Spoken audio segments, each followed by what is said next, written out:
نحمده ونصلي على رسوله الكريم اما بعد فاعوذ بالله من الشيطان الرجيم بسم الله الرحمن الرحيم رب اشرح لي صدري ويسر لي امري واحلل عقدة من لساني يفقهوا قولي عن ابي هريرة قال قال رسول الله صلى الله عليه وسلم المؤمن القوي خير واحب الى الله من المؤمن الضعيف وفي كل خير احرص على ما ينفعك واستعن بالله ولا تعجز وإن أصابك شيء فلا تقل لو أني فعلت كان كذا وكذا ولكن قل قدر الله وما شاء فعل فإن لو تفتح عمل الشيطان رواه مسلم۔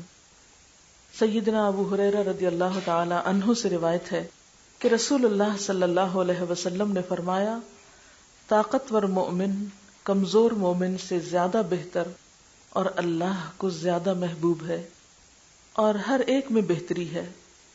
اس چیز کی حرص کرو جو تمہیں نفع دے، اور اللہ سے مدد طلب کرو اور ہمت نہ ہارو، اور اگر تمہیں کچھ نقصان پہنچ جائے تو یہ مت کہو کہ اگر میں ایسا کر لیتا تو ایسا ہو جاتا، البتہ یہ کہو اللہ کی تقدیر یہی تھی اور جو اس نے چاہا وہ کیا، کیونکہ اگر یعنی لو یہ لفظ شیطان کے کام کا دروازہ کھول دیتا ہے۔ عن ابی ہریرہ قال، ابو ہریرہ رضی اللہ تعالی عنہ کہتے ہیں یا انہوں نے کہا، قال رسول اللہ صلی اللہ علیہ وسلم کہ رسول اللہ صلی اللہ علیہ وسلم نے فرمایا، المؤمن القوی قوی مومن طاقتور مومن خیر اچھا ہے، واحب اور زیادہ پیارا ہے، اللہ اللہ کو، من المؤمن الضعیف کمزور مومن سے ضعیف مومن سے، وفی کل خیر اور بھلائی ہر ایک میں ہے، یعنی قوی اور ضعیف دونوں میں۔ احرص حرص رکھو، طمع کرو، علی ما ینفعک اس پر جو تم کو فائدہ دے، واستعن باللہ اور اللہ سے مدد چاہو مدد مانگو، ولا تعجز اور کمزوری نہ دکھاؤ کمزور مت پڑو، وان اصابک شیء اور اگر پہنچے تم کو کوئی چیز یعنی نقصان، فلا تقل تو مت کہو، لو اگر، انی فعلت میں کر لیتا، کانا ہو جاتا، کذا و کذا ایسا اور ایسا، یعنی اگر میں یہ کر لیتا تو ایسا اور ایسا ہو جاتا، ولیکن قل لیکن کہو، قدر اللہ اللہ کی تقدیر اللہ کا اندازہ، وما شاء فعل اور جو اس نے چاہا وہ کیا، فإن لو کیونکہ لو کہنا یا لو کا لفظ تفتح کھول دیتا ہے عمل الشیطان شیطان کا دروازہ۔ یہاں اسی بات کو ایک اور طرح سے سمجھایا جا رہا ہے، اور وہ کیا ہے کہ لوگ دو طرح کے ہوتے ہیں، قوی طاقتور اور ضعیف یعنی کمزور، اور ان دونوں میں سے جو قوت والا ہے وہ اللہ کو زیادہ پیارا ہے۔ لیکن بات یہ ہے کہ قوت سے مراد کیا ہے یہاں؟ کیا قوی سے مراد پہلوان ہے یا ریسلر ہے یا باکسر ہے یا کوئی لڑاکا انسان ہے؟ نہیں، قوی سے مراد قوت والا ہونا جس میں سب سے پہلے ایمان کی قوت، پھر اخلاق اور کردار کی قوت، ارادے کی قوت یعنی اخلاص نیت، اور پھر جسمانی قوت بھی، کیونکہ جسمانی طور پر اگر انسان صحت مند ہوتا ہے تو انسان کے لیے نیکی کے بڑے بڑے کام کرنا آسان ہوتا ہے بنسبت ایک بیمار انسان کے یا ایک ضعیف انسان کے۔ انسانی زندگی میں جسمانی قوت کے اعتبار سے جوانی کا دور بہترین دور ہے، اور اس کے بارے میں خاص طور پر سوال بھی کیا جائے گا، جیسے حدیث میں آتا ہے نا کہ قیامت کے دن جب تک انسان 5 باتوں کا جواب نہ دے دے اس وقت تک اس کے قدم ٹل نہیں سکتے، ہل نہیں سکتے، اور جن میں سے ایک سوال جوانی کے بارے میں ہے، کیونکہ اس وقت انسان کی ساری قوتیں خوب کام کر رہی ہوتی ہیں۔ ان قوتوں سے انسان چاہے تو خیر کا کام لے لے، چاہے تو غلط کام کرے۔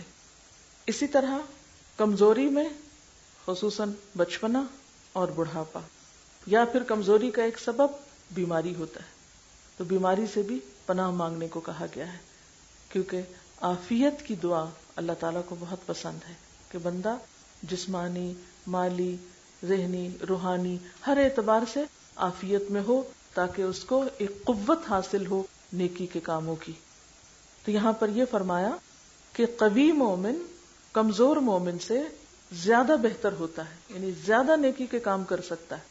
اور اگر اس کو ایمانی قوت کے معنوں میں لیا جائے تو ظاہر ہے کہ جس کا ایمان جتنا مضبوط ہوگا وہ شخص اتنا ہی عمل میں بہتر ہوگا، اتنا ہی زیادہ وہ عمل میں آگے جائے گا۔ اسی طرح جو شخص اخلاقی قوت، کردار کی قوت رکھتا ہے، جو اپنے اصولوں کا پابند ہے، اس کی زندگی میں بھی اگرچہ مشکلات آئیں گی لیکن اس کے کام کی کوالٹی زیادہ بہتر ہوگی۔ اسی طرح نیت کی قوت، یعنی کچی نیت کا نہ ہونا بلکہ سچی نیت والا ہونا، ارادے کی قوت، یہ ساری قوتیں انسان کو خیر اور بھلائی کی طرف لے جاتی ہیں۔ مثلا ایک شخص ارادے کا مضبوط ہے اور ایک ارادے کا کمزور انسان ہے، کچے ارادے والا ہے، کام شروع کیا پھر ارادہ بدل دیا، پیچھے نہ لگے اس کام کی، اس کو تکمیل تک نہ پہنچایا۔ اسی طرح کردار کی قوت، ایک شخص وعدے کا سچا ہے، بات کا سچا ہے، امانت کا لحاظ رکھنے والا ہے یا امانت کو وفا کرنے والا ہے، اور اس کے برعکس ایک شخص اس کو پرواہ نہیں امانت کیا ہے اور وہ واپس لوٹی کہ نہیں لوٹی، وعدہ کیا کیا تھا بات کر کے بھول گیا، کہہ کے چھوڑ دیا، یعنی اس کی زندگی میں کوئی استقامت نہیں، کوئی کنسسٹنسی نہیں، وہ ایک کام شروع کرتا ہے اسے ادھورا چھوڑ دیتا ہے، دوسرا شروع کرتا ہے اس کو چھوڑ دیتا ہے۔ تو یہ سب کس بات کی دلیل ہے؟ ارادے کی کمزوری کی، ایمان کی کمزوری کی، اور نتیجتاً عمل کی کمزوری کی۔ تو پھر جب آپ کے پاس کوئی ایسا عمل ہے ہی نہیں، جیسے آپ صلی اللہ علیہ وسلم کے پاس ایک شخص آیا اور پوچھا کہ مجھے اچھا عمل بتایا، آپ نے فرمایا قل آمنت باللہ ثم استقم۔ اور اللہ تعالیٰ کو بھی سب سے زیادہ پسند کون سے کام ہے؟ جو خواہ تھوڑے ہوں مگر دوام ہو، ان پر مستقل طور پر کیے جائیں، چھوڑے نہ جائیں۔ یعنی کسی بھی کام کو کرنا پھر چھوڑ دینا، چلنا پھر بیٹھ جانا۔ تو آپ دیکھیں کہ خرگوش اور کچھوے کی چال میں خرگوش تیز رفتار جسمانی طور پہ قوی ہونے کے باوجود کیوں ہار گیا تھا، کیوں پیچھے رہ گیا تھا؟ کیونکہ اس کے کام میں دوام نہیں تھا، وہ کبھی کر رہا ہے کبھی نہیں کر رہا، تو بہت سا وقت اس نے ضائع کر دیا، لہذا وہ دوڑ میں جیت نہیں سکا۔ تو یہ ایک بہت بڑی حقیقت ہے کہ اللہ کا محبوب بندہ بننے کے لیے انسان کو قوت چاہیے۔ اور قوت کس کس چیز کی؟ ایک انسان کی زندگی کے جو مختلف پہلو ہیں، ایک اس کا جسمانی پہلو، پھر اس کا ذہنی پہلو، پھر روحانی پہلو، پھر جذباتی پہلو۔ تو حقیقی معنوں میں مضبوط یا قوی انسان وہی ہو سکتا ہے کہ جس کے یہ سارے پہلو مضبوط ہوں۔ اگر ان میں سے کوئی ایک پہلو بھی کمزور ہے تو وہ پھر قوی مومن نہیں ہو سکتا۔ اب سوال یہ پیدا ہوتا ہے کہ کیا چیزیں جسمانی طور پر انسان کو مضبوط بناتی ہیں؟ وہ کون سے کام ہیں جس سے انسان ذہنی طور پر قوت پکڑتا ہے؟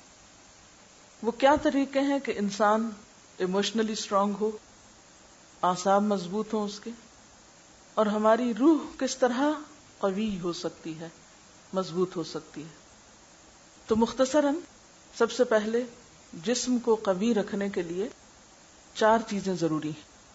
نمبر 1 اچھی غذا، نمبر 2 مناسب ورزش، نمبر 3 جسمانی آرام یعنی ریلیکسیشن، اور نمبر 4 سونے کی صحیح عادات۔ جہاں تک اچھی غذا کا تعلق ہے تو اچھی غذا سے مراد متوازن غذا ہے، بیلنس ڈائٹ، یعنی انسانی جسم کو جن چیزوں کی ضرورت ہے وہ تھوڑی تھوڑی مقدار میں ساری ہی موجود ہوں۔ کسی بھی ایک چیز کی انتہا کر دینا، مثلا بہت زیادہ شکر کا استعمال یا بہت آئلی چیزوں کا استعمال یا پھر بہت کاربوہائیڈریٹس کا استعمال، تو جب بھی ڈائٹ یا غذا بیلنس نہیں ہوگی تو طرح طرح کی بیماریاں جنم لیں گی۔ پھر اسی طرح پانی کا استعمال، کیونکہ جب پانی کا استعمال کم ہوتا ہے تو خون میں ٹاکسک مادے بڑھ جاتے ہیں اور اس سے پھر بیماریوں کے خطرات بڑھ جاتے ہیں۔ اسی طرح جنک فوڈ سے پرہیز، کیونکہ وہ انسان کے نظام ہضم پر بہت برا اثر ڈالتی ہیں۔ پھر اسی طرح اپنی عمر اور اپنی روزمرہ کی عادات جو ہیں یا آپ کا جو طور طریقہ ہے زندگی کے رہنے کا، اس کے مطابق غذا کا انتخاب. مثلا بچے کی غذا بوڑھے سے مختلف ہوگی، ایک نوجوان کی غذا ایک بوڑھے انسان سے مختلف ہوگی. پھر اسی طرح خواتین اور مرد کے درمیان مختلف چیزوں کا فرق ہو سکتا ہے، یعنی عورت اور مرد کے درمیان کچھ چیزوں کا فرق ہو سکتا ہے کہ کچھ مخصوص غذائیں خصوصاً خواتین کے لیے ضروری ہیں یا وائس ورثہ. پھر اسی طرح یہ ہے کہ غذا کی مقدار کا متناسب ہونا، یعنی نہ تو بہت کم کھانا کہ انسان فاقوں مرنے لگے، اور نہ بہت زیادہ کھانا کہ جس سے انسان کی ذہنی صلاحیتیں متاثر ہونے لگے. پھر اسی طرح بھوک لگنے پہ کھانا، اسی طرح کھانے کے اوقات متعین کرنا، یہ تمام چیزیں جسمانی صحت کے لیے ضروری ہیں. دوسری چیز ورزش ہے، تو اس میں واک کرنا یا بھاگنا یا پھر سانس کی ورزش یعنی بریدنگ ایکسرسائزز جو ہیں، کیونکہ فریش ایئر، صاف ہوا انسان کی صحت کے لیے بہت ضروری ہے، خاص طور پر ارلی مارننگ گہرے سانس لینا. پھر اسی طرح جسمانی ریلیکسیشن میں کام اور آرام کا جو توازن ہے، خصوصاً جو مسنون طریقہ ہے دوپہر کا قیلولہ، یعنی تھوڑی دیر کے لیے اگر آپ سو نہ بھی سکیں تو آنکھیں بند کر کے لیٹ جائیں، یعنی لمبی نیند تان کے سونا نہیں بلکہ دن کا ایک بڑا حصہ کام کرنے کے بعد نصف النہار کے بعد پھر انسان تھوڑی دیر کے لیے ریلیکس کر لے. پھر اسی طرح سونے کی عادات صحیح ہوں، رات جلد سونا، صبح جلدی اٹھنا، صبح دیر تک سوتے نہ رہنا، کیونکہ بہت سے لوگ اپنے دن کا وہ پہلا حصہ جبکہ انسان کو کام شروع کر دینا چاہیے اس کو سو کے گزارتے ہیں. رات جو آرام کے لیے اللہ نے بنائی اس میں جاگتے ہیں، تو جو فطرت کے خلاف چلتے ہیں تو اس سے بھی کئی بیماریاں پیدا ہوتی ہیں. دوسری چیز ہے انسان کی ذہنی نشوونما یا ذہنی قوت. تو ذہنی صلاحیت کو بڑھانے اور ذہنی قوت کو بڑھانے کے یا وسعت دینے کے کئی ایک طریقے ہو سکتے ہیں. اس میں نمبر 1 کثرت مطالعہ. ایک مشہور مقولہ ہے کہ پڑھنا انسانی ذہن کے لیے ایسا ہی ہے جیسے جسم کے لیے ورزش. اگر آپ پڑھتے نہیں تو آپ کے ذہن کو زنگ لگنے لگتا ہے. صرف فارمل ایجوکیشن ہی نہیں، اپنی تعلیم کے علاوہ بہت سی چیزوں کا مطالعہ جس میں دین اور دنیا دونوں چیزیں شامل ہو سکتی ہیں. مثلا اخبار ہے، رسالے ہیں، یا اسی طرح ٹیلی ویژن کے مفید پروگرامز دیکھنا جس سے آپ کی معلومات میں اضافہ ہو، کیونکہ پہلے تو صرف کتابیں پڑھنے سے ہی معلومات میں اضافہ ہوتا تھا، اور ذرائع بھی ہیں. پھر اسی طرح نمبر 2 جو کچھ آپ پڑھیں اس کو اپنے دوستوں کے ساتھ ڈسکس کریں، یعنی اپنے مطالعے کو صرف اپنے تک نہ رکھیں. ذہنی نشو و نما کے لیے کیا ضروری ہے کہ آپ دوسروں تک اس پیغام کو پہنچائیں، دوسروں سے کمیونیکیٹ کریں، ڈسکس کریں. اس سے کیا ہوگا؟ مائنڈ سٹیمولیٹ ہوگا. اور خصوصی طور پر علماء کی صحبت. جب انسان اپنے سے زیادہ پڑھے لکھے لوگوں کی مجلس میں بیٹھتا ہے تو ایک دم آپ کا دماغ جو ہے زیادہ بہتر کام کرنے لگتا ہے، یہ اس کے پہلو زیادہ کھلتے ہیں. یعنی مثلا قرآن کی ایک آیت آپ خود پڑھتے ہیں تو آپ کو اتنا معنی سمجھ نہیں آتا جتنا آپ کسی بھی مفسر کے پاس یا کسی بھی قرآن سکھانے والے کے پاس بیٹھ کر اس کے کئی پہلو دیکھتے ہیں. اسی طرح ایک حدیث اگر آپ خود پڑھتے ہیں تو ذہن اس طرح نہیں کھلتا. جب آپ کسی علم والے سے پڑھتے ہیں تو کئی پہلو آپ کے سامنے آتے ہیں. تو ایسے لوگوں کے پاس بیٹھنا اور اس کا اہتمام کرنا جو ہم سے زیادہ علم رکھتے ہوں، یہ زندگی میں بے حد ضروری ہے، ورنہ انسان کی ذہنی نشو و نما رک جاتی ہے، آگے نہیں بڑھ سکتا. پھر اسی طرح ذہن کو فوکس کرنے کی ایکسرسائزز، یعنی کنسنٹریشن آپ کی بے حد ضروری ہے. پھر انالیسس کرنے کی صلاحیت، کریٹیکلی چیزوں کو انالائز کرنے کی جو صلاحیت ہے یہ بے حد ضروری ہے. ہر چیز کو ایز اٹ از جیسا لیا ویسا مان لیا، قبول کر لیا نہیں. غور و فکر کی عادت جو ہے وہ بھی ضروری ہے. پھر اسی طرح کائنات میں غور و فکر، مختلف چیزوں کی تہ تک جانا.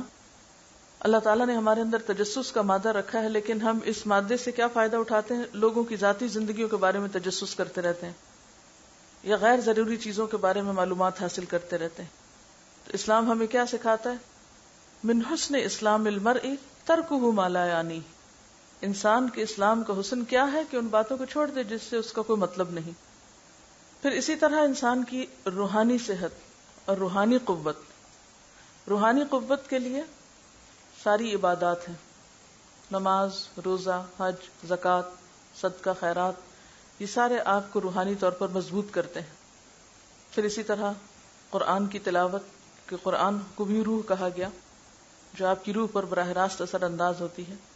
خاص طور پر قرآن کی بلند آواز سے تلاوت ایمان کو بڑھانے کے ذرائع، اس میں پھر اچھی مجلسوں میں جانا، نیکی کی محفلوں میں بیٹھنا جہاں نیکی کی بات ہو، پھر کائنات میں غور و فکر جس سے انسان اللہ تعالیٰ کا قرب پائے۔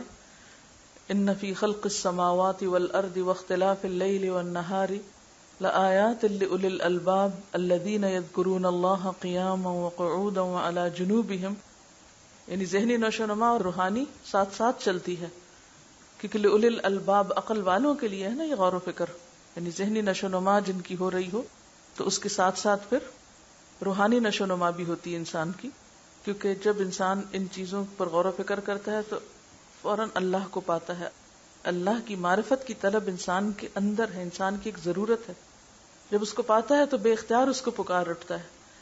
تو الذین یذکرون اللہ قیاما وقعودا وعلی جنوبہم، تو اللہ کے ذکر کی کثرت سے انسان کی روح مزید اسٹرانگ ہوتی ہے۔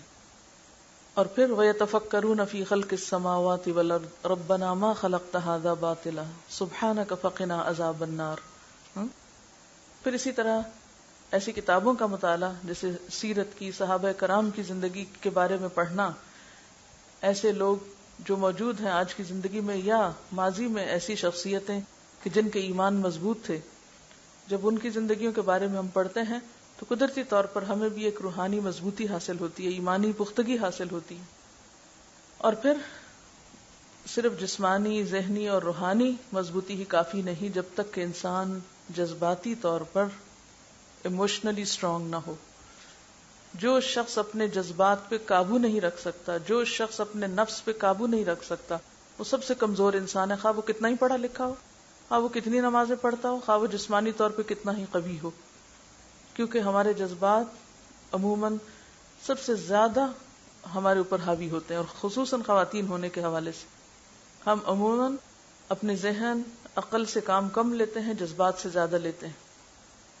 تو جذباتی پختگی یا میچورٹی جو ہے، یا ایموشنل انٹیلیجنس جو ہے، یہ بے حد ضروری ہے۔ اس میں خوشی، غم، محبت، نفرت، حسد، غصہ، ان تمام چیزوں کا اعتدال میں ہونا بے حد ضروری ہے، کیونکہ کوئی بھی چیز جو اعتدال سے بڑھے گی یا گھٹے گی تو وہ ایک الارمنگ سائن ہوگا۔ اس کے لیے پھر ہمیں دین ہی معیار دیتا ہے۔ آپ صلی اللہ علیہ وسلم نے کیا فرمایا کہ طاقتور وہ نہیں ہے جو کشتی میں کسی مد مقابل کو پچھاڑ دے، بلکہ طاقتور کون ہے جو غصے کے وقت خود پر قابو پا لے، اپنے آپ پہ کنٹرول کر لے۔ تو یہ جذباتی طاقت ہے نا، یعنی آپ اپنے ایموشنز کو کنٹرول کر سکتے ہیں۔ آپ کو شدید غم پہنچا ہے، کسی نے آپ کو دکھ دیا ہے، اب آپ کا کیا جی چاہتا ہے کہ ساری زمانے کو سناؤ کہ فلاں نے میرے ساتھ برا کیا۔ ایسے میں آپ اپنے منہ کو بند کر لیتے ہیں، برا کرنے والے کے ساتھ برا نہیں کرتے، نہ سامنے نہ اس کے پیچھے۔ تو آپ ایموشنلی کیا ہیں؟ اسٹرانگ ہیں۔ اور اگر آپ اس وقت تک چین نہ لیں جب تک کہ کسی کو سنا نہ بیٹھیں تو آپ جذباتی طور پر بیمار ہیں۔ تو بعض اوقات ایک انسان ذہنی طور پر بہت عقل مند ہو سکتا ہے، بہت پڑھا لکھا ہو سکتا ہے، روحانی طور پر بھی مضبوط ہو سکتا ہے، لیکن کہاں جا کے ہار جاتا ہے؟ جذبات کے معاملے میں۔ بعض لوگ تو زندگی میں جذبات نام کی کوئی شے نہیں رکھتے، اور بعض لوگ ہر چیز کو جذبات کے رنگ میں رنگنا چاہتے ہیں، ہر چیز کو جذبات ہی کے اندر دیکھنا چاہتے ہیں، لیکن ہر چیز کا ایک مقام ہے۔ آپ دیکھیں کہ جسم ہمارا کیا ہے؟ یہ ہڈی گوشت، یہ بیس کرتی ہے کس پر؟ ہماری روح پر۔ روح نہ ہو تو ہم کچھ بھی نہیں۔ ان سب چیزوں کو، جسم کو، روح کو کون کنٹرول کر رہا ہے؟ ایک طرح سے ہمارا دماغ، ہمارے اعصاب نے ہم کو باندھا ہوا ہے۔ اور ان سب چیزوں میں رنگ کیا چیز بھرتی ہے؟ جذبات۔ جذبات ایک رنگ ہے ہم پر، خوبصورت یا بدصورت۔ اگر ہمارے جذبات خوبصورت نہیں اور اعتدال میں نہیں، اعتدال سے ہٹے ہوئے ہیں، زیادہ ہیں یا کم، دونوں طرح سے، یعنی کچھ لوگ انتہائی روکھے پھیکے جذبات سے عاری ہوتے ہیں، کبھی ہنسنا مسکرانا جانتے ہی نہیں، کبھی انہوں نے رو کے دیکھا ہی نہیں، تو یہ بھی کوئی ہیلدی سائن نہیں ہے۔ تو جذبات ایسے ہی ہیں جیسے کسی کپڑے کا رنگ یا کسی پھول کے اندر خوشبو یا اس کا جو رنگ ہے جو اس کو خوبصورت بناتا ہے، جس کو حسن دیتا ہے، اگر وہ رنگ پھیکا پڑ جائے تو بھی بدصورت ہو جاتا ہے وہ، یا خوشبو ختم ہو جائے تو پلاسٹک کے بھی پھول ہوتے ہیں، تو پھر انسان تو پلاسٹک کا ہی بن گیا، یا لکڑی پتھر کا مجسمہ بن گیا، ایک اسٹیچو بن گیا. تو جذبات ہماری زندگی میں بے حد ضروری ہیں، وہ ہمیں چلتا رکھنے کے لیے ایک فیول مہیا کرتے ہیں، بہت ساری ہماری جسمانی اور روحانی قوتوں کو چینلائز کرتے ہیں، ان کو ایک صحیح راہ پہ لے جاتے ہیں، اور انسان کو بڑھاپے میں بھی جوان رکھتے ہیں، اس کی سوچوں کو اور اس کے جو کام کرنے کی صلاحیت ہے اس کو بلند رکھتے ہیں. جوانی کا حصہ انسان کے جذبات کے اظہار کا سب سے اہم حصہ ہوتا ہے زندگی کا، تو وہ اس میں بھی بوڑھے ہوتے ہیں، ڈل ہوتے ہیں. تو ہمارا ہنسنا، ہمارا رونا، ہماری گفتگو، ہماری تمام چیزیں جو ہیں ہماری جذبات سے کنٹرول ہوتی ہیں. ایون ہماری عبادات میں جب جذبات کا رنگ آتا ہے تو خوبصورت ہو جاتی ہیں. جیسے نماز کے اندر خشوع و خضوع یا اللہ کے سامنے آپ روتے ہیں تو اس کو خوبصورت بنا دیتے ہیں. حج تو ہے ہی جذبات کا سفر، ساری عبادت ہی جذبات پر مبنی ہے. اسی طرح جب آپ کسی کو دیتے ہیں زکوٰۃ، صدقات وغیرہ، تو اس کے پیچھے بھی آپ کے جذبات ہی کار فرما ہوتے ہیں، تب آپ اپنی محبوب ترین چیز اپنے مال میں دوسروں کو شریک کرتے ہیں. اسی طرح قرآن کا پڑھنا اگر وہ جذبات سے خالی ہو تو بھی ایک طرح سے بے روح ہو جاتا ہے، محض ایک انٹلیکچوئل ایکٹیویٹی رہ جاتی. لیکن جذبات کا توازن میں ہونا بے حد ضروری ہے، ورنہ جتنا یہ چیزوں کو خوبصورت بناتے ہیں اتنا ہی زیادہ یہ بدصورت کر دیتے ہیں. انسان کی ساری شخصیت مسخ ہو کر رہ جاتی. یعنی ان سب چیزوں کی قوت انسان کو قوی مومن بناتی ہے، اور ان سب چیزوں کو بلینڈ تقوی انسان پھر شعور کی اعلیٰ ترین منزل پہ ہوتا ہے. اور زندگی ایک امتحان ہے، اس امتحان میں وہی کامیاب ہے جو باشعور ہے. اگر ہماری ساری ایفرٹ صرف جسم کی صحت پر صرف ہو جائے اور روح کو بھول جائیں، یا صرف روحانیت کے پیچھے لگ جائیں اور ہم عقلی تقاضے یا جذباتی تقاضوں کو فراموش کر دیں، تو یہ کوئی ہیلتھی ایٹیٹیوڈ نہیں ہوگا. یہاں پر ایک اچھے انسان کی پہچان کیا بتائی گئی؟ خیر و احب الی اللہ. اور اللہ کے محبوب بندے کی پہچان کیا بتائی گئی؟ کہ وہ قوت والا ہے، وہ اسٹرانگ ہے. اب آپ ایک مضبوط درخت سے اپنے آپ کو تشبیہ دیجیے. ایک مضبوط درخت کے کتنے فائدے ہوتے ہیں، اور ایک کھوکھلے تنے والے یا کھوکھلی جڑوں والے درخت کا کیا نقصان ہو سکتا ہے. کھوکھلی جڑوں والا کسی وقت آپ کے سر پہ آ کے گر سکتا ہے، اس پہ کوئی صحیح پھل نہیں لگ سکتا.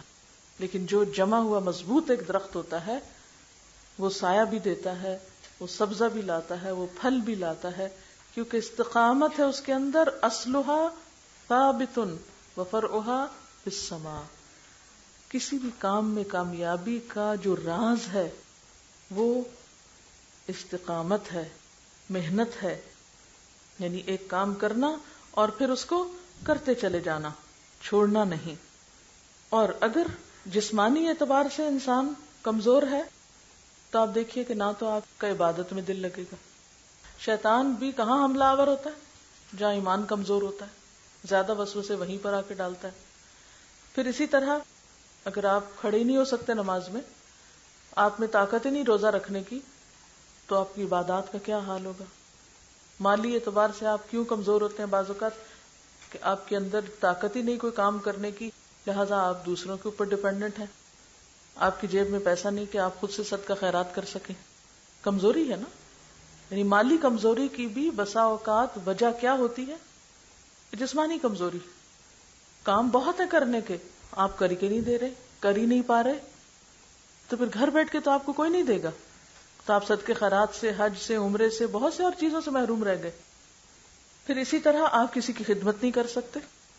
جب آپ خود ہی گرے پڑے ہیں، جب آپ کو کسی نے اٹھانا ہے، آپ کس کو اٹھانے کے قابل ہیں پھر؟ ہے یا نہیں؟ اگر آپ خود بیمار ہیں تو آپ تو چاہیں گے کہ لوگ آپ کی خدمت کو پہنچیں، آپ کی عیادت کریں. آپ کس کی عیادت کرنے کو جائیں گے؟ آپ کس کو سہارا دے کے اٹھائیں گے؟ تو اصل وجہ کیا ہے پیچھے؟ کمزوری. تو خواہ جسمانی کمزوری ہو یا ایمانی کمزوری ہو یا علمی کمزوری ہو. اب دیکھیں بہت سے لوگ کہتے ہیں ہمیں تبلیغ کرتے ہوئے ڈر لگتا ہے. ڈرنا کس کی علامت ہے؟ کمزوری کی علامت ہے. ایمانی کمزوری ہے یا علمی کمزوری ہے آپ کے اندر؟ آپ کو لوگوں سے کیوں ڈر لگتا ہے؟ کیونکہ آپ کو پتا ہے کہ آپ کو خود ہی کچھ نہیں آتا. آپ کسی کو بتانے لگیں گے، لوگ آپ سے 2 سوال کریں گے، آپ ڈر کے بیٹھ جائیں گے. تو آپ کیا کہتے ہیں؟ نہیں میں تو اس کام کے قابل نہیں. بھی کس نے کہا کہ آپ مسکین بن کے بیٹھے؟ آپ کوشش کریں، ہمت کریں، آگے بڑھیں. ہاں؟ تو بات یہ ہے کہ اگر آپ چاہتے ہیں ایک اچھے انسان بنے، اگر آپ چاہتے ہیں کہ اللہ کے محبوب بن جائیں، تو پھر آپ کو کمر کسنی پڑے گی، ہمت کرنی پڑے گی، محنت کرنی پڑے گی، تکلیف اٹھانی پڑے گی، مشقت کرنی پڑے گی. جیسے حضرت عمر نے فرمایا تھا نا، اخشوشنو، سخت جان بنو، فإن النعم لا تدوم، نعمتیں ہمیشہ نہیں رہتی، آرام اور سکھ کی زندگی ہمیشہ نہیں رہتی. یہ سب کچھ جو کچھ آج تمہارے پاس ہے ہمیشہ نہیں رہے گا. آج اگر تمہارے پاس جوانی ہے، تمہارے ہاتھ پاؤں کام کرتے، تو کل یہ چھن جائے گا، واپس سب کچھ چلا جائے گا. آج آپ اچھی طرح دیکھ سکتے ہیں تو ضروری نہیں کہ ہمیشہ آپ ایسے ہی دیکھتے رہیں، معلوم نہیں کس دن اینک لگ جائے. آپ اچھا سے سن سکتے ہیں، معلوم نہیں کس دن آپ کے سننے کی طاقت چھن جائے. آپ بول سکتے ہیں، معلوم نہیں کس دن آپ بولنے کے قابل نہ رہے. لیکن جب انسان کمزور ہوتا ہے، ایمانی یا روحانی یا جسمانی طور پہ، منہ سے لفظ نہیں نکلتا. آپ سب نے ان کیفیات کا تجربہ کیا ہوگا. اور پھر آپ دیکھیے کہ دنیا میں بھی کامیاب لوگ کون ہوتے ہیں؟ جو طاقتور ہوتے ہیں. آج آپ دیکھیں کہ دنیاوی اعتبار سے ترقی یافتہ قومیں کون سی ہیں؟ جن کے پاس جسمانی صحت ہے، ذہنی صحت ہے، ارادے کی مضبوطی ہے. دنیا کی کامیابی کے لیے تو یہی چیزیں چاہیے نا. اور آخرت کی کامیابی کے لیے کیا چاہیے؟ ایمانی قوت، کردار اخلاق کی قوت. اگرچہ دنیا کے لیے بھی ایک سرٹن لیول کا کردار چاہیے آپ کو کامیاب ہونے کے لیے. جھوٹے لوگ کہیں کامیاب نہیں ہو سکتے، دھوکہ باز کہیں کامیاب نہیں ہو سکتے. اگر وقتی طور پر انہیں کوئی کامیابی نظر بھی آتی ہے تو وہ بہت جلد ختم ہو جاتی. اب دیکھیے کہ اللہ سبحانہ وتعالیٰ نے قرآن پاک میں ایک واقعہ بیان کیا ہے کہ بنی اسرائیل نے جب مطالبہ کیا تھا کہ ہمارے لیے ایک ایسا کمانڈر یا بادشاہ مقرر کیا جائے کہ جس کی سربراہی میں ہم جنگ کر سکیں، تو اللہ تعالیٰ نے طالوت کو چنا تھا. وقال لهم نبيهم ان الله قد بعث لكم طالوت ملكا قالوا انا يكون له الملك علينا ونحن احق بالملك منه ولم يؤت سعة من المال. جب ان کے نبی نے ان سے کہا کہ اللہ نے تمہارے لیے طالوت کو بادشاہ مقرر کیا، یعنی تمہارا کمانڈر بنایا. قالو، کہنے لگے، انا یکون له الملک علینا، بادشاہت کیسے ہو سکتی ہے اس کے لیے، ونحن احق بالملک منہ، ہم زیادہ حقدار ہیں بادشاہت کے. اور ان کی دلیل کیا تھی؟ ولم یؤت سعة من المال، اس کے پاس مال زیادہ نہیں. وہ سمجھتے تھے کہ جس کی لاٹھی اس کی بہن، جس کے پاس مال ہے وہ سب کچھ کر سکتا ہے. ان کے نزدیک مال کی قوت سب سے بڑی قوت تھی. لیکن اللہ سبحانہ وتعالیٰ کے نزدیک قوت کا معیار کچھ اور تھا. وہ کیا؟ قال ان اللہ اصطفاہ علیکم، اللہ نے اسے تم پر چن لیا ہے. کس وجہ سے؟ وزادہ بسطۃ فی العلم والجسم، اسے تم پر 2 لحاظ سے فوقیت ہے، علم اور جسم کے اعتبار سے. علمی لحاظ سے مضبوط ہے. آج آپ دیکھیں دنیا میں کون سی قومیں آگے جا رہی ہیں، ترقی یافتہ ہیں، جن کے پاس علم زیادہ ہے. آدم علیہ السلام کو سجدہ کس لیے کروایا گیا تھا؟ حالانکہ فرشتے ویسے جسمانی اعتبار سے اور بہت سے اعتبار سے بڑے مضبوط ہیں انسان کے مقابلے میں. شیر انسان سے بہادر ہے، لیکن شیر کو انسان پہ فضیلت نہیں، محض جسمانی قوت کے بنا پر. تو علم کی قوت یا عقل کے استعمال کی قوت بہت سی قوتوں سے بڑھ کر ہے. تو زادہ بسطۃ فی العلم والجسم، تو ایک طرف علم تھا اور دوسری طرف جسم تھا. آپ کے پاس کتنا بھی علم ہو لیکن آپ کا جسم ہی ساتھ نہیں دیتا تو کیا کریں گے آپ؟ اگر اس وقت میں یہاں بیٹھ نہیں سکتی تو میں اس علم کو کیا کروں گی؟ اگر بولنے کی طاقت نہیں تو کیسے پڑھاؤں گی آپ کو؟ ایک قوت دوسرے پر ڈپینڈ بھی کرتی ہے، یا قوتوں کے لیول ہیں، یعنی کچھ پرائمری ہو سکتی ہیں قوتیں، کچھ سیکنڈری ہو سکتی ہیں، کچھ اس کے بعد کے لیولز ہو سکتے ہیں. تو ان میں علم کی قوت جو ہے اور پھر جسمانی قوت، ان دونوں قوتوں کو فوقیت ہے مالی قوت پر. مال کے اعتبار سے صحابہ کرام کا سٹیٹس آپ دیکھیں کیا تھا، کتنی قوت تھی مالی ان کے پاس. لیکن علم، ایمان اور جسم کی قوت تھی. یعنی صحابہ کرام جسمانی اعتبار سے بہت صحت مند لوگ، ایک ایک کھجور کھا کے جنگ لڑ سکتے تھے، ان کی قوت جسمانی میں فرق نہیں پڑتا تھا. تو علمی اور جسمانی قوت اور ایمانی قوت کے ساتھ آپ مقابلہ کر سکتے ہیں مال کی کمزوری کا.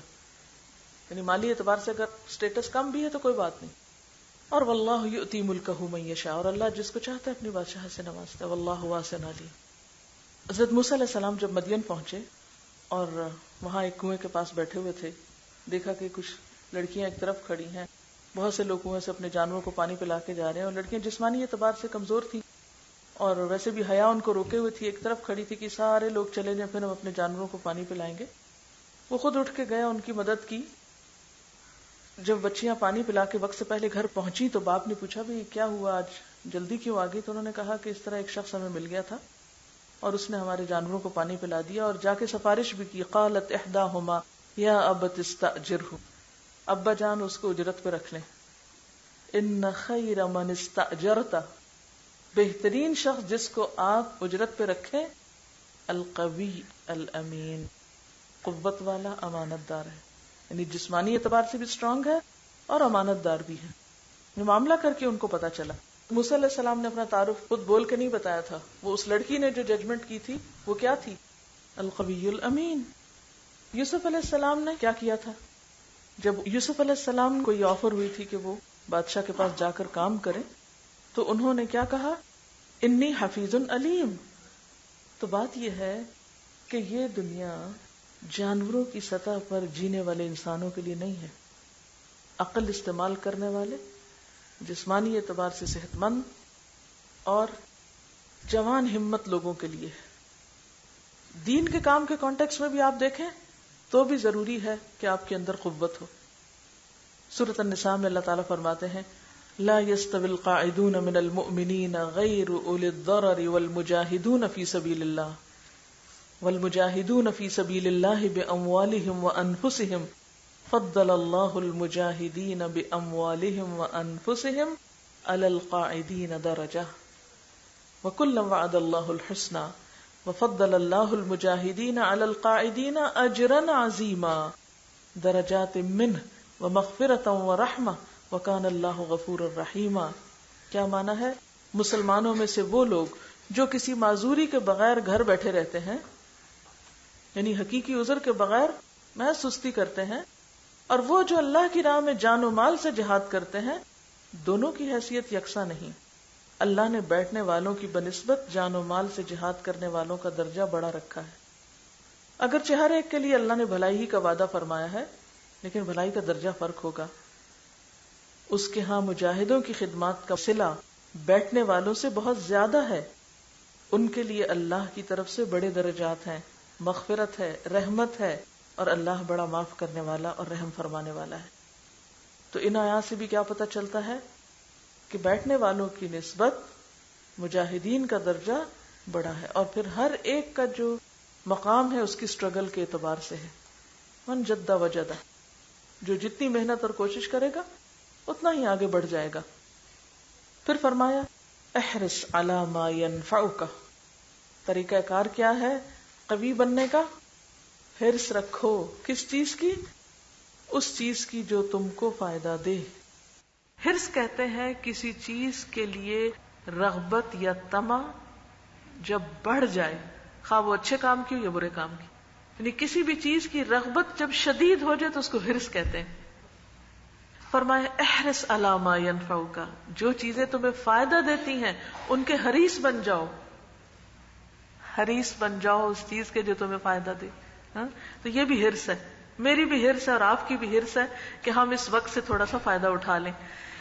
احرص علی ما ینفعک، دین و دنیا کی بھلائیاں جو تمہیں فائدہ دیتی ہیں ان کے حریص بن جاؤ۔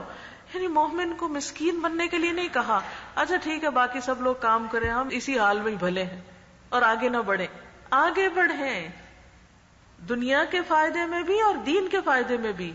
اور مومن دنیا میں بھی جو آگے بڑھتا ہے وہ دین کے لیے آگے بڑھتا ہے۔ وہ دنیا بھی جب زیادہ حاصل کرتا ہے تو وہ دنیا برائے دنیا نہیں، دنیا برائے آخرت۔ تو اچھے کاموں کی حرص ایمان کا حصہ ہے۔ جذبے جوان ہونے چاہیے، امنگیں بڑی ہونی چاہیے، نظر بلند ہونی چاہیے۔ جیسے علامہ اقبال نے کہا نا نگاہ بلند سخن دل نواز، تو نگاہ بلند ہونی چاہیے۔ احرص علی ما ینفعک، ہر وہ چیز جو تم کو فائدہ دیتی ہے اس کی حرص رکھو، اس کی تلاش رکھو، کمزوری مت دکھاؤ۔ ڈاواڈول ہو کے مت بیٹھ جاؤ، درماندہ نہ ہو جاؤ، ہر نفع مند چیز کی حرص رکھو. مومن زندگی میں انٹرسٹ لینے والا ہوتا ہے، دلچسپی لینے والا ہوتا ہے، ایک پروگریسو تھنکنگ کا مالک ہوتا ہے، خیر اور بھلائی کی طرف نگاہ اٹھانے والا ہوتا ہے.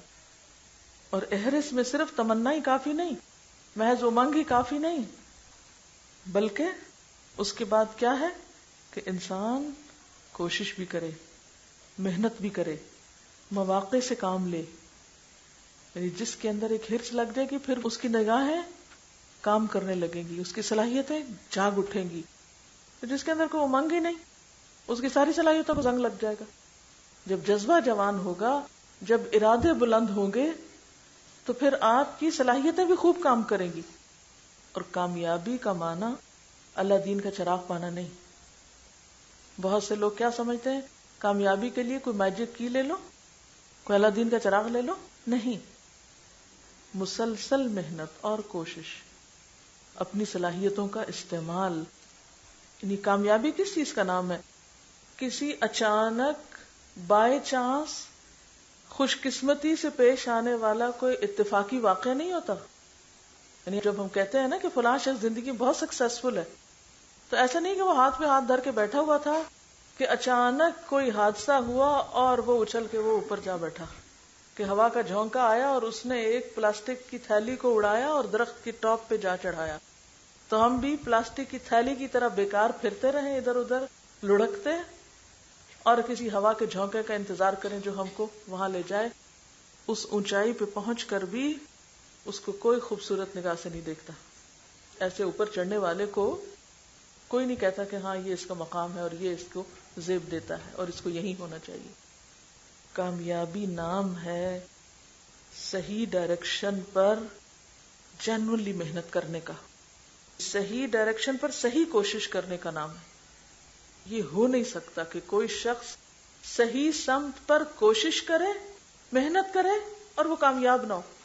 یہ جھوٹی بات ہے. عربی کا محاورہ من جدہ وجدہ، جس نے کوشش کی اس نے پا لیا. اور پھر حقیقی منزل کو پانا کوئی آسان کام نہیں، کوئی مذاق نہیں، کوئی کھیل نہیں. اور ہماری حقیقی منزل کیا ہے؟ جنت. اور جنت کا راستہ کیسا ہے؟ حجبت النار بالشہوات وحجبت الجنت بالمکارہ.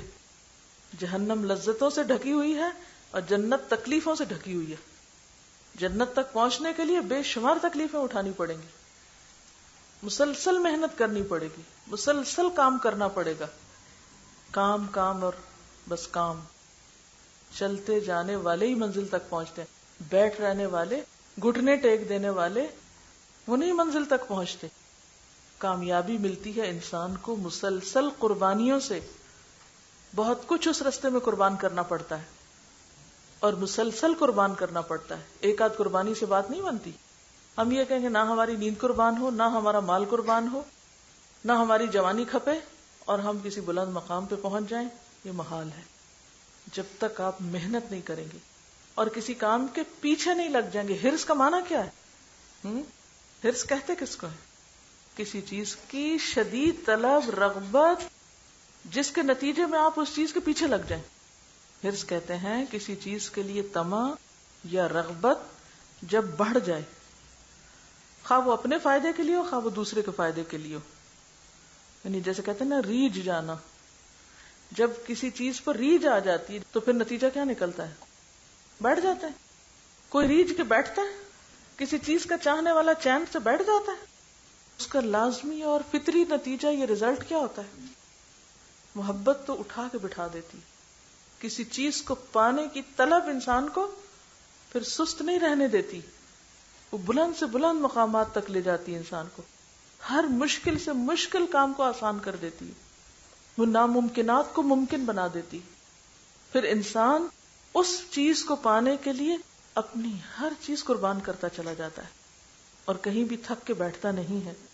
بہت سارے لوگ زندگی میں صرف اس لیے ناکام ہوتے ہیں کہ جس چیز کو وہ اپنا مقصد کہتے ہیں اس کے پیچھے نہیں لگتے.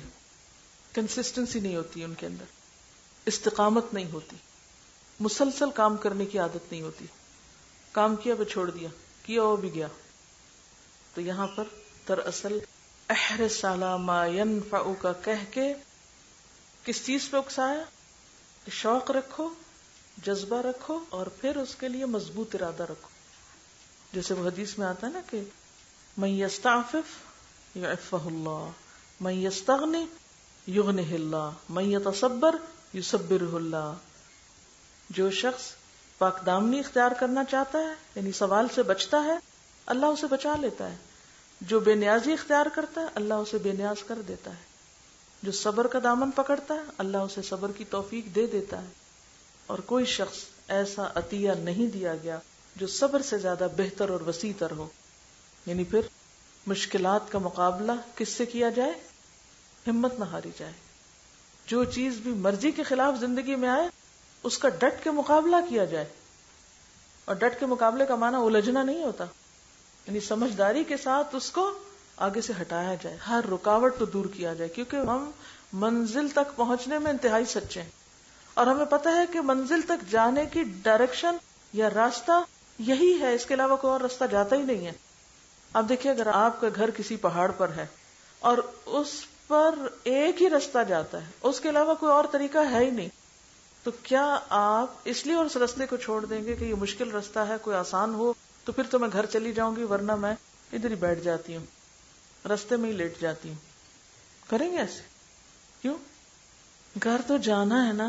مشکل راستہ یا آسان، تو جنت گھر نہیں سمجھا نا کبھی. جنت کو اگر ہم گھر سمجھ لیں تو پھر ہم کتنی بھی مشکلیں راستے میں آئیں، کچھ بھی ہو، راستہ نہ چھوڑیں، وہ کام نہ چھوڑیں، کیونکہ کوئی اور راستہ جاتا ہی نہیں، ادھر یہی جاتا، اور یہ مشکلات سے گھرا ہوا ادھر ہی چلنا ہے. اور جہاں تم پھنسنے لگو کیا کرو؟ وَاسْتَعِن بِاللَّهِ، اللہ سے مدد مانگ لو. یعنی حرص کے بعد، ارادے کے بعد، کوشش کے بعد دعا مانگو، اور دعا بھی پورے اعتماد اور یقین سے مانگو. حضرت انس کہتے ہیں کہ رسول اللہ صلی اللہ علیہ وسلم نے فرمایا، جب تم میں سے کوئی دعا کرے تو اللہ سے پختہ ارادے کے ساتھ سوال کرے، اور یوں نہ کہے کہ یا اللہ اگر چاہے تو عطا کر اور نہیں تو نہ صحیح. اس لیے کہ اللہ تعالیٰ پر کوئی زبردستی نہیں کر سکتا، یعنی کوئی اسے دعا کے قبول کرنے سے روک نہیں سکتا. ہر چیز تو اس کے اپنے اختیار میں. آپ کیوں مانگنے میں کمی کر رہے ہو؟ وہ تو ہر چیز کر سکتا ہے، وہ تو سب کچھ دے سکتا ہے. لیکن اکثر ایسے ہوتا ہے نا، جب ہماری زندگی میں ہماری مرضی کے خلاف کوئی چیز ہوتی ہے یا ہمیں کوئی چیز مشکل نظر آتی ہے تو ہم خود ہی اپنے آپ کو کہہ دیتے ہیں یہ مشکل تو حل ہو ہی نہیں سکتی، اس مسئلے کا تو کوئی حل ہے ہی نہیں، یہ رکاوٹ تو دور ہو ہی نہیں سکتی. ہمارا اپنا ارادہ کچا ہوتا ہے. لیکن اگر ہمارا ارادہ پکا ہو نا، جو ہو ذوق یقین پیدا، کٹ جاتی ہیں زنجیریں. تو اپنے یقین کو مضبوط کریں اور خوب التجا سے دعا کریں، خوب جگڑ کے کریں کہ اللہ آپ کر سکتے ہیں، آپ کر دیں، آپ ہی کو کرنا ہے. حضرت ابو ہریرہ کہتے ہیں کہ رسول اللہ صلی اللہ علیہ وسلم نے فرمایا، اللہ تعالیٰ سے قبولیت کے مکمل یقین کے ساتھ دعا کرو کہ میں مانگ رہا ہوں اور اللہ تعالیٰ ضرور دے دے گا. اور یاد رکھو، اللہ تعالیٰ غافل اور بے دھیان دل کی دعا قبول نہیں کرتا. غافل دل کی دعا نہیں قبول کرتا. تو وَاسْتَعِن بِاللَّهِ، اور کیا نہ کرو، وَلَا تَعْجِزْ. تعجز کا لفظ جو ہے نا عین جیم زے سے نکلا ہے، کسی چیز پہ قادر نہ ہونا، طاقت نہ رکھنا، عاجز ہونا جسے کہتے ہیں. وَلَا تَعْجِزْ، عاجز مت ہو جاؤ. اسی سے عجوز کا لفظ نکلا ہے. عجوز کس کو کہتے ہیں؟ بڑھیا کو. تو بوڑھی عورت جو ہے کمزور ہو جاتی ہے نا، نہ چل پھر سکتی ہے، نہ کچھ کر سکتی. تو جو انسان عاجز ہو جاتا ہے وہ ڈپریشن میں گر جاتا ہے. جو اپنے آپ کو عاجز ڈکلیئر کر دیتا ہے کہ میں تو کر ہی نہیں سکتی، یہ تو ہو ہی نہیں سکتا، پھر اس کو ریورس گیئر لگ جاتا، تو پیچھے چلنے لگتا ہے. تو ولا تعجز، خواہش کرو، ارادہ کرو، کوشش کرو، دعا کرو. اس کے باوجود اگر کوئی چیز نہ ملے تو غم اور ڈپریشن اور حسرت کا شکار مت ہو. پھر زندگی میں ریگریٹس نہ ہو، پچھتاوے نہ ہو، کام چھوڑ کے نہ بیٹھ جاؤ. لا تعجز، مت عاجزی دکھاؤ، مت کمزوری دکھاؤ، نہ ارادے کی کمزوری اور نہ کوشش کی کمزوری. وَإِنْ أَصَابَكَ شَيْءٌ فَلَا تَقُلْ لَوْ أَنِّي فَعَلْتُ كَانَ كَذَا وَكَذَا. اور اب اگر خواہش، ارادے، کوشش، دعا، ہر چیز کے بعد پھر بھی نہیں کام ہوا تو اب کیا کرو؟ یہ نہیں کہا کہ عاجز ہو کے بیٹھ جاؤ یا ڈپریشن کا شکار ہو جاؤ. کیا کہا؟ کاش مت کہو، اگر کی بات نہ کرو کہ اگر میں یہ کرتا تو یوں ہوتا، وہ نہ کرتا تو زیادہ اچھا ہوتا.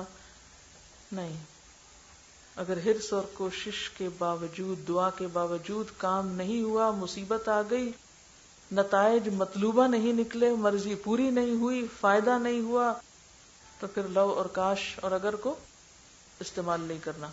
یعنی اپنی گفتگو کا حصہ نہ بناؤ اس چیز کو. اپنی ذات کا احتساب اور مراقبہ اور محاسبہ اور اس کے نتیجے میں مجاہدہ، یہ سب تو مطلوب ہے، پسندیدہ ہے، لیکن محض زبانی گفتگو کر کے اپنے اندر کے غم یا اپنے اندر کے احساس زیاں کو لوگوں کے سامنے بار بار دہراتے رہنا، اس کا فائدہ کیا ہوتا ہے سوائے اس کے کہ وہ احساس نکل جائے گا اور ختم.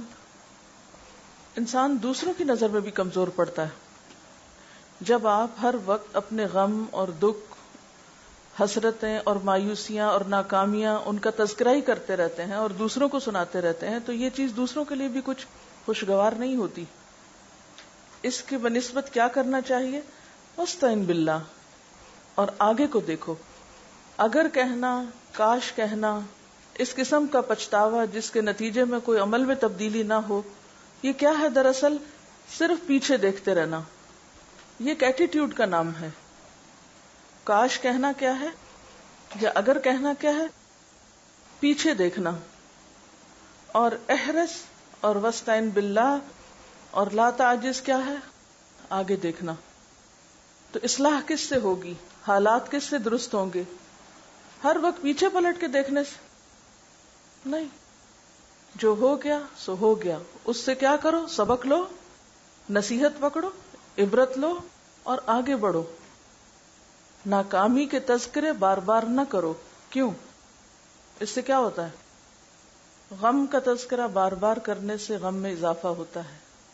ناکامی کا تذکرہ بار بار کرنے سے ایک ناکام نفسیات جنم لیتی ہے.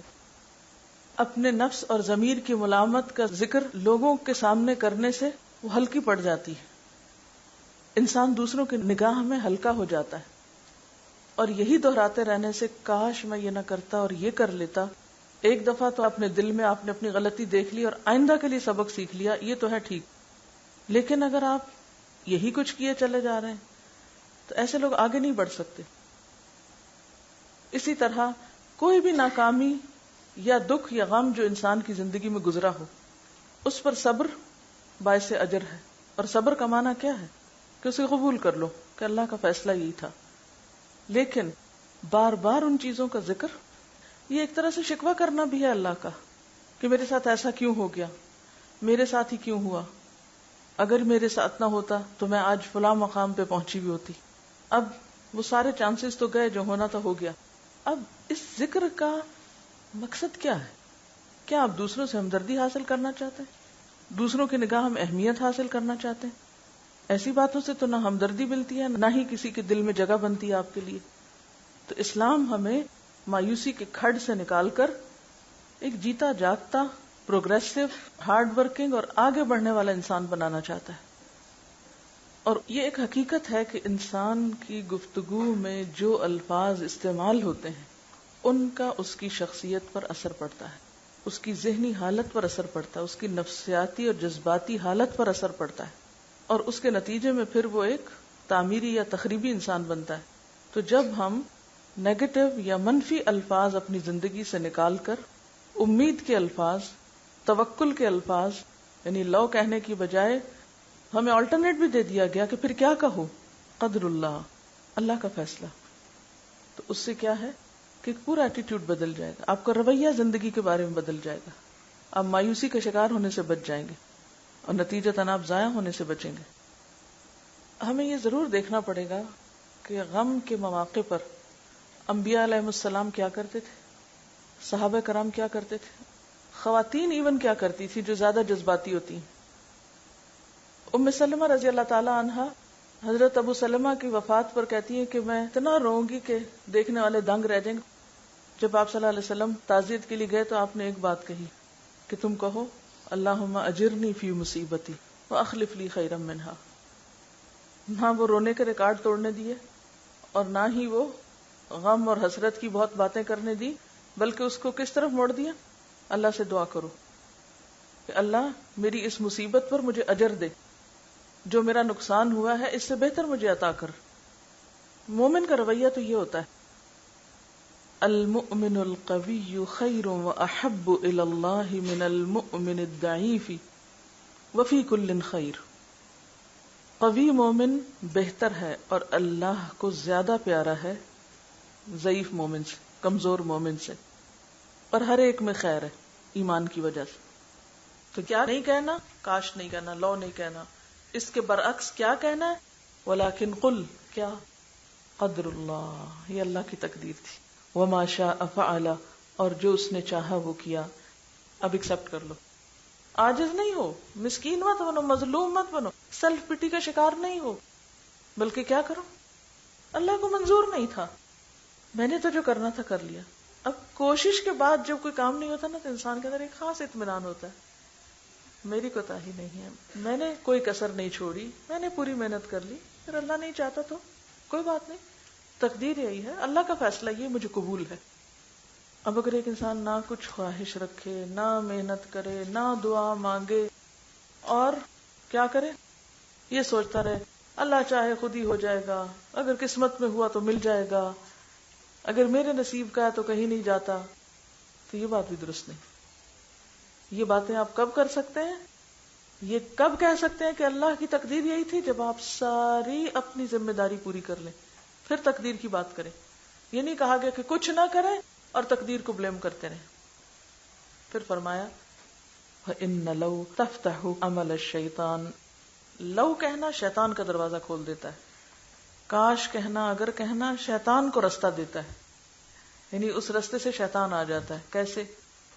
سب سے پہلی بات یہ کہ ہم حسرت، ندامت، ریگریٹس، شرمندگی کا شکار ہوتے ہیں، خود ہی خود کڑتے رہتے ہیں، ہاتھ ملتے ہیں، انگلیاں کاٹتے ہیں، دانت پیستے ہیں، کیوں نہ ہوا، ایسے کر لیتا، وہ نہ ہوا، اور اگر اس معاملے میں کوئی اور شریک ہو تو اس کو بلیم کرنا شروع کر دیتے ہیں، حتیٰ کہ اللہ تعالیٰ کو بھی معاف نہیں کرتے، اللہ تعالیٰ سے بھی شکوے شروع کر دیتے ہیں۔ تو جو شخص اللہ کی رضا پہ راضی نہیں ہوتا، پھر ایسا شخص شیطان کا ساتھی بن جاتا ہے۔ ایک مومن کا یقین کس بات پر ہوتا ہے کہ میں نے ایک اچھا کام کرنے کی جو نیت کی تھی مجھے اس پہ اجر مل گیا، میں نے جو اچھی خواہش رکھی تھی مجھے اس پہ بھی اجر مل گیا، میں نے جو دعا کی تھی مجھے اس پہ بھی اجر مل گیا، میں نے جو کوشش کی تھی، جو محنت کی تھی، اس پر بھی اجر محفوظ ہو گیا۔ اب اگر نتیجہ دنیا میں نہیں بھی نکلا میرے مطلب کا، میری مرضی کا، تو آخرت میں تو نکلے گا، کوئی مایوسی نہیں۔ یہ کہنے کی بجائے کہ میری ساری کوشش ہی غلط تھی اور فلاں نے غلطی کی، تو بعض اوقات انسان پھر غلط بیانی کا شکار ہو جاتا ہے۔ ایسے میں بس پھر پی جاؤ، اللہ کے فیصلوں پر خوبصورت طریقے سے راضی ہو جاؤ، منفی بات مت سوچو، ورنہ ہم خود کو بھی اور دوسروں کو بھی تانے دینے لگتے ہیں۔ کیا فائدہ ہوا، بڑے اچھے بنتے تھے تم، بڑی بڑی باتیں کرتے تھے، بڑے بڑے ارادے تھے تمہارے، کیا بنا تمہارا؟ لوگ بھی شرمندہ کرتے ہیں۔ اچھا، پھر آپ اپنے آپ کو حوصلہ دیتے ہیں، ایک اور آ جاتا ہے، کیا فائدہ ہو اتنی نمازوں کا، کیا ملا اتنی دعائیں کر کے، اتنے وظیفے کر کے؟ تو اس وقت انسان پھر کیا سوچنے لگتا ہے، اگر میں یہ نماز نہ پڑھتا، اگر میں یہ نہ کرتا، وہ نہ کرتا، یعنی جو محنت کی اس پہ یہ لو جو ہے ساری پانی پھیر دیتا ہے۔ یعنی آپ نے ایک صحیح مقصد رکھا زندگی میں، اس کے لیے صحیح کوشش کی، اس کے لیے دعائیں مانگی، اللہ سے مدد طلب کی، اب اگر نہیں ہوا تو آپ اپنی ہر چیز کو کہیں گے میں نے کیا ہی ٹھیک نہیں، سب غلط ہے۔ تو آپ نے کیا کیا؟ کر کے توڑ کاٹ دیا، پھینک دیا، ضائع کر دیا، صرف فضول باتیں کر کے۔ شیطان آ گیا وہاں، شیطان نے آ کے کیے کرائے پہ خوب پانی پھیرا، سب ضائع کر دیا۔ یعنی آپ نے ایک نیک نیتی سے کام شروع کیا، پوری ایفرٹ ڈالی، نتیجہ مرضی کا نہیں ملا، تو آپ یہ کہیں کاش میں یہ نہ کرتا۔ کہنا چاہیے آپ کو۔ مثلا ایک شخص پڑھنا شروع کرتا ہے، آخری سال کے آخری دن اس کی ڈیتھ ہو جاتی، اب کوئی کہے کاش وہ نہ ہی پڑھتا، کیا فائدہ ہو اس کو پڑھنے کا، کیا ملا اس کو؟ نہیں، اس نے جو کچھ کیا اس کو مل جائے گا، اللہ کی محنت نہیں ضائع ہوتی۔ اگر اس کی نیت اچھی تھی تو اس کی ساری کوششیں محفوظ ہیں۔ تو عام طور پر جو لوگ کاش اور اگر کی بات کرتے ہیں، پھر ان کی باتیں کیا ہوتی ہیں؟ کوئی فائدہ نہیں دنیا میں سچا بننے کا، کوئی فائدہ نہیں محنت کرنے کا، کوئی فائدہ نہیں کسی خوش فہمی میں رہنے کا۔ اب جب ہم بول دیتے ہیں کاش میں یہ نہ کرتا، تو اس ایک جملے نے آپ کا صفایا کر دیا پچھلا سارا. وہ شیطان کھلا دشمن پہنچ گیا سب کچھ لوٹ مار کرنے. ایک مصیبت تو آئی تھی، ساتھ اس نے ایک اور مصیبت ڈال دی، سب ختم کر دیا اس نے. تو یہ شیطان کی اکساہٹ ہوتی ہے، یہ سب شیطانی باتیں ہوتی ہیں. بہت دفعہ ایسا ہوتا ہے کہ ہم محنت کرتے ہیں لیکن مطلوبہ صلہ نہیں پا سکتے، تو ایسے میں پھر ہمیں مایوس نہیں ہونا. اب آپ دیکھیے کہ حدیث سے سبق کیا نکلتے ہیں. سب سے پہلی بات تو یہ کہ المؤمن القوی خیر و احب الی اللہ من المؤمن الضعیف. قوی مومن بننا ہے، اور قوی میں علم کی قوت، جسمانی صحت، ایمانی قوت، روحانی قوت، اخلاقی قوت، کردار کی قوت، ارادے کی قوت، ڈٹرمنیشن، اس کو اختیار کرنا ہے. آپ کے سامنے وہ مثال ہے نا حضرت ابن ام مکتوم کی. نابینا تھے لیکن ارادہ آپ دیکھیں کتنا مضبوط تھا. بعض جنگوں میں صفوں کے بیچ میں کھڑے رہے جھنڈا لے کے، اپنی جگہ ہمیشہ ڈٹے رہے، استقامت. حضرت عمر کے دور خلافت میں حضرت سعد بن ابی وقاص جب تسخیر عراق کے لیے روانہ ہوئے تو بھی حضرت ابن ام مکتوم لشکر میں شامل ہو گئے. عراق جا رہا ہے لشکر، ساتھ چل پڑے. جنگ قادسیہ میں زرہ و بختر پہنے ہوئے تھے، نابینا تھے لیکن زرہ و بختر پورا فوجی لباس پہنے ہوئے تھے. آنکھوں میں روشنی نہیں تھی مگر ارادے کی کوئی کمزوری نہیں تھی. کبھی بھی خود کو انڈر ایسٹیمیٹ نہیں کیا، کبھی بھی پیچھے نہیں رہے، اور اسلامی علم اٹھا کے مجاہدین کی صفوں میں شامل تھے. جب لڑائی زوروں پر تھی اور مسلمان اور ایرانی ایک دوسرے سے گتھم گتھا ہو رہے تھے تو اس میں وہ بھی شہید ہو گئے. یہ کون سا شوق تھا جو ہر جگہ لے جاتا تھا ان کو؟ شہادت کا شوق تھا. اب اگر وہ کہتے ہیں میں کیا کر سکتا ہوں، میرا تو عذر مقبول ہے، حالانکہ ان کا عذر اللہ کے ہاں مقبول تھا. وہ گھر بھی بیٹھتے اور نیت کر لیتے تو ان کو اجر مل جاتا، لیکن دور دراز کے سفر کیے. اور صحابہ کرام کی ایمانی قوت سے پوری دنیا میں اسلام پھیلا. نہ انہوں نے سردی کی پرواہ کی، نہ گرمی کی، نہ گھروں کو چھوڑنے کی، نہ نئے علاقوں میں جانے کی. وہ اسپین تک جا پہنچے، وہ افریقہ کو فتح کرتے چلے گئے، وہ چین تک آ گئے، وہ ایران، روم، ہر طرف جا پہنچے. تو قوی مومن بننے کے لیے اصل چیز کیا ہے؟ سب سے پہلے تو آپ نیت کریں، قوت پیدا کریں. کہتے ہیں نا، ہو صداقت کے لیے جس دل میں مرنے کی تڑپ، پہلے وہ اپنے پیکر خاکی میں جان پیدا کرے. جو کام آپ کرنا چاہیں نا بار بار دہرا کریں، یہ میں نے کرنا اور یہ میں نے کر کے چھوڑنا ہے. میں نے کر کے چھوڑنا ہے، چاہے میری کوئی تعریف کرے، چاہے مجھ پہ کوئی تنقید کرے، چاہے مجھے کوئی پسند کرے، چاہے مجھے کوئی ناپسند کرے، چاہے مجھے شاباش ملے اور چاہے مجھے جوتے پڑے، میں نے کرنا ہے، میں نے نہیں چھوڑنا. اکثر لوگوں کے راستے میں ایک مشکل آتی ہے نا تو بڑے سے بڑے منصوبے گرا بیٹھتے ہیں. میں تو اس قابل ہی نہیں ہوں. بھی نہیں تو بن جائیں، کوشش کریں. کس نے آپ کو کہا کہ قابل نہیں؟ لا تعجز. اور اگر آپ کمزور ہوں گے نا تو ہر کوئی آپ پہ حملہ آور ہوگا اور آپ کو ہڑپ کر جائے گا. لہذا اگر آپ اللہ کے محبوب بننا چاہتے ہیں تو قوت پیدا کریں اپنے اندر. ایمان کی قوت تھی تو فرشتے بھی اترتے تھے نا، قطار اندر قطار اب بھی. تو پہلی بات قوت. قوت میں پھر نیت، ارادہ کریں. پھر آپ دیکھیں کہ اگر آپ جسمانی اعتبار سے کمزور ہیں تو اس کا علاج کریں. اسباب جانیں کمزوری کے، پھر ان کے اوپر حاوی ہوں. اکیلے نہیں کسی چیز کا مقابلہ کر سکتے تو دوسروں کو ساتھ ملا لیں.